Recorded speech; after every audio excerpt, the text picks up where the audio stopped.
So, at the center of our being is something untouched by any belief or interpretation of ourselves or experience of ourselves that we've ever had.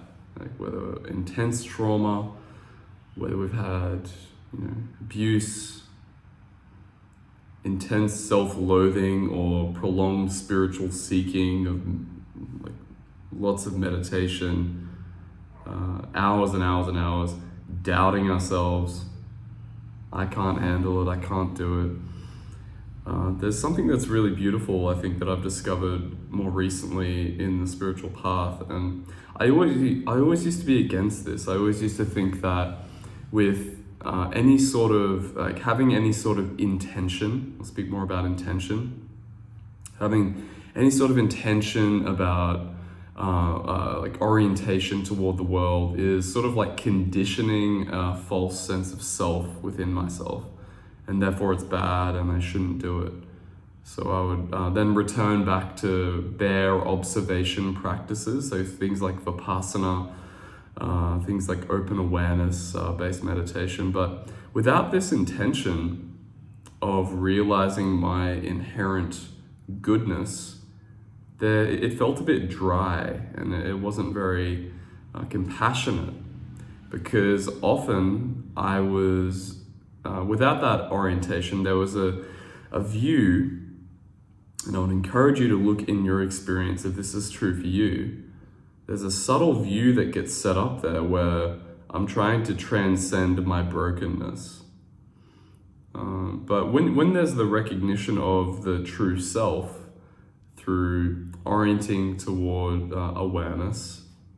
And once it's known, once you feel that, once you know that gap between thoughts. So you have a thought, I don't get this. Okay, you let that simmer down, and then there's a stillness there. That gap, it's almost like once you see through thoughts, you see through agency, what I feel is that gives you permission to then have skillful intention, right? So this is what we talk about in all sorts of meditative traditions, from what I can see. The intent to wake up for the benefit of all beings, the intent to realize God's presence in your experience. Realize that you are loved, you are lovable. Because anything that says otherwise, when you orient to that with that intention that you are loved, you are lovable, you are whole, you are complete, you are capable, you are confident, you are powerful beyond measure. And apparently when I started speaking about that, the phone received that earth-shattering realization and warped itself.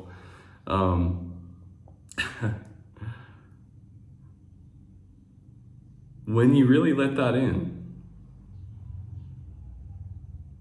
through trauma, that can be difficult, especially if you've struggled with trauma and you align to your true self, you feel in an embodied level that gap, that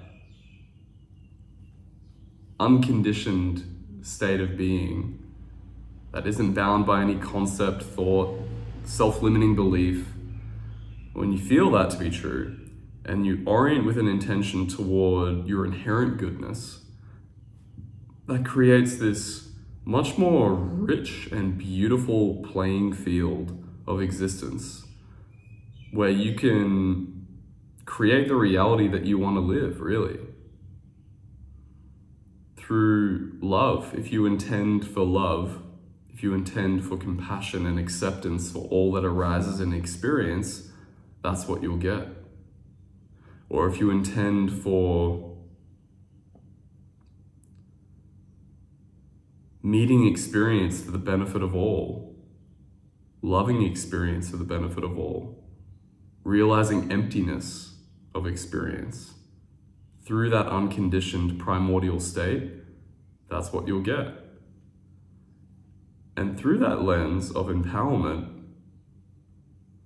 when you really let that in, when you can perceive through the trauma of experience that will say otherwise, that will pull you back in to familiarity through painful bodily contractions, which I know from experience can be very convincing.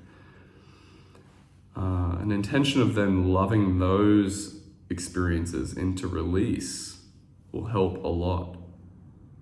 Just keep coming back to that loving recognition that you are more, that you don't need to be bound, because until then we'll be looking to justify our suffering through stories which are made real by the somatic contraction. Connecting to the compassionate emptiness has been a huge piece for me, and anything that says otherwise will be burnt up in the fire of presence. I love how the phone tilts whenever the core of what I'm trying to say is illuminated. So I'll leave it at that. But just realize, I think that's a very important foundational piece, and I hope this helps you in some way today. Much love.